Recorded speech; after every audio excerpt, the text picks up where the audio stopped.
Quem diria, hein? De uma moeda dada de graça na internet para o ativo mais valorizado em uma década.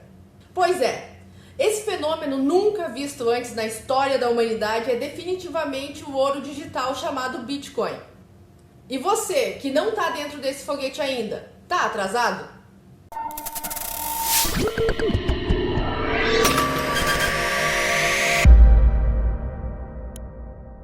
Antes de começar a falar, vou te fazer uma pergunta, mas pensa bem.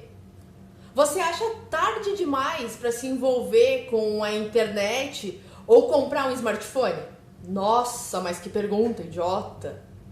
Parece idiota sim, mas essa pergunta é só uma reflexão da questão anterior. Se você acha que está atrasado para investir em Bitcoin, é a mesma coisa que dizer que está muito tarde para interagir com a internet, para baixar um Insta ou usar a internet via Wi-Fi. Vamos ser bem realistas. Não vivemos mais sem internet, né? Não que fôssemos realmente morrer sem, mas tudo ficaria mais oneroso, difícil, demorado.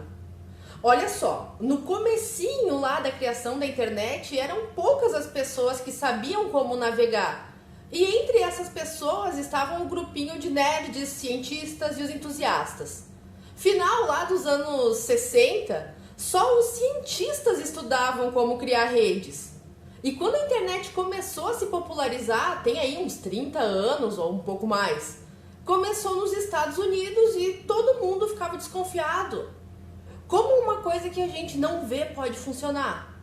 Como essa coisa chamada e-mail pode ser melhor que o correio, que a gente escreve, manda e tem a confirmação que a pessoa recebe?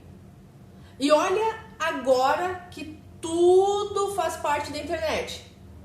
Isso é muito familiar quando a gente compara com o Bitcoin e as criptomoedas em geral, né? É verdade que o online é fundamental para as nossas vidas e hoje a gente consegue perceber e sentir isso de uma forma muito nítida. Tanto que para muitos o e-mail já é obsoleto, né? A gente usa, a maioria das vezes é para confirmações, propagandas e formalidades. Tudo evolui. A transição do e-mail para os aplicativos de mensagem instantânea também gerou certa polêmica. E essa analogia toda da internet, correio, e-mail, mensagens, reflete exatamente o que acontece com o Bitcoin hoje. E quem já conhece esse universo cripto sabe que vai ser assim também. Mas uma coisa que muitas pessoas não sabem é que agora, 50 anos depois, ainda tem pessoas se conectando. É sério, 52% das pessoas no mundo todinho ainda não tem acesso à internet. E não é diferente com o Bitcoin. A gente está vivendo em 1989 para o Bitcoin. Isso quer dizer que, assim como a internet naquela época, agora o Bitcoin está em fase de concretização. Então a resposta é não. Não é tarde para investir em Bitcoin. Muito pelo contrário, inclusive. Mas não se afobe, mantenha calma. Antes de mais nada, você precisa se dedicar a essa escolha, precisa estudar, entender, analisar. O Bitcoin já é considerado um dos ativos com o melhor desempenho em 2020. Então a tendência é que siga valorizando cada vez mais a médio e longo prazo. No início do ano, antes do anúncio da pandemia, a expectativa era que ele tivesse uma alta logo depois do halving e seguisse subindo pelos próximos meses até bater os 20 mil dólares. Só que essa previsão foi alterada. Ele teve uma queda de quase 50% do valor em março no Corona Day. Ainda assim, ele conseguiu recuperar o valor. É essa volatilidade que eu comentei no vídeo passado, que uns acham um perigo e outros acham uma vantagem. No finalzinho aqui eu vou deixar em destaque os vídeos que falam sobre isso e o Corona Day. Bom, mas o halving passou, as impressoras de dinheiro começaram a trabalhar freneticamente e as previsões otimistas voltaram. Tá, só um parêntese aqui, as previsões otimistas para o Bitcoin. E realmente a gente consegue ver isso graficamente, porque ele se movimenta no positivo, se valoriza gradualmente. Mas tem algumas razões para que o Bitcoin se valorize ainda mais a longo prazo. Tipo essas ações massivas de impressão de dinheiro que estão de fato desvalorizando as moedas tradicionais, como eu já tinha comentado em um dos primeiros vídeos aqui do canal, que é sobre a desvalorização do real. E agora tem ficado nítido isso para as pessoas. Outras ações massivas são emergência da saúde global, o Brexit, as incertezas políticas e as tensões sociais que acontecem em alguns países, como Estados Unidos e China, as eleições presidenciais americanas. Bom, quando acontecem as eleições americanas é um sobe e desce nesses gráficos. Então esse movimento de valorização acaba acontecendo porque as pessoas estão optando por moedas digitais descentralizadas, não soberanas e seguras. É uma busca por proteção dos problemas tão nítidos nos mercados tradicionais. Em maio desse ano, o interesse dos investidores pelo Bitcoin cresceu muito. E do jeito que as pessoas estão ficando, com tudo que ele oferece de bom, só vai continuar crescendo.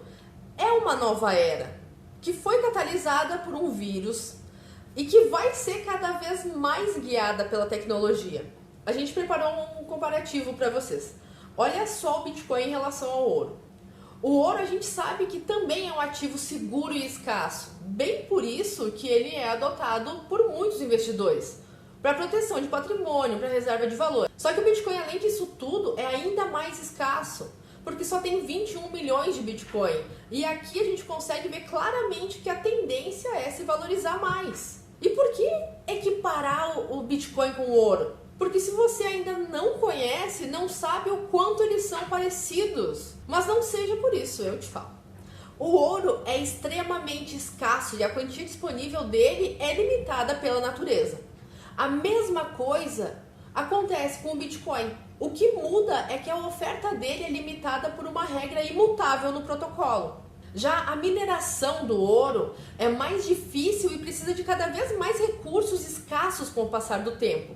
A mineração do Bitcoin é exatamente igual, só o que muda é o tipo de recurso, porque um é físico e o outro é digital.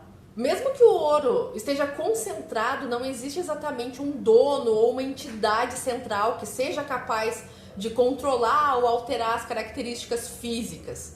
Com o Bitcoin, mesmo que ele esteja concentrado em poucas pessoas, não existe um dono ou entidade central que seja capaz de controlar ou alterar as características dele.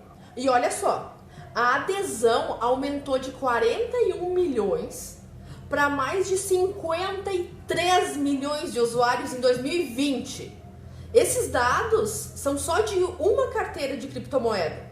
O macroinvestidor, bilionário e filântropo Tony Stark, Paul Tudor Jones, disse que o Bitcoin está lembrando ele do papel que o ouro teve em 1970 e ele explica isso num relatório que é chamado de A Grande Inflação Monetária, que é onde ele explica por que o fundo Tudor BVI investiu entre 1 e 2% de contratos futuros em Bitcoin.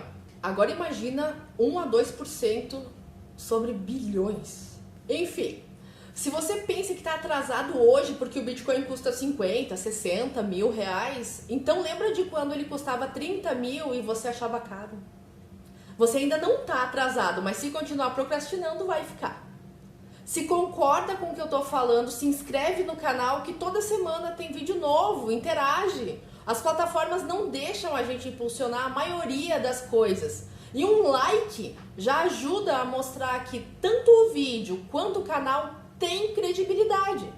Se não faz a mínima ideia de como começar, acompanha a gente. Se inscreve no canal, dá like, comenta, pergunta. Tem vídeo novo toda semana, tem postagens exclusivas no Instagram e no Facebook. É só seguir a gente. Tem e-book gratuito nos comentários de todos os vídeos. Vai ter um webinário gratuito na próxima quinta. Só fica perdendo o poder de compra com real, poupança, tesouro direto quem quer. Gente, depender do governo, seja direita ou esquerda, não é mais cabível. Nunca foi, mas a gente só percebe quando a água bate, né? Clica aí no like, não fica mais desinformado. Clica no botão vermelho para se inscrever, no sininho para ativar as notificações de vídeo novo. E segue a gente no Insta e no Face, tem bastante conteúdo lá. Até mais!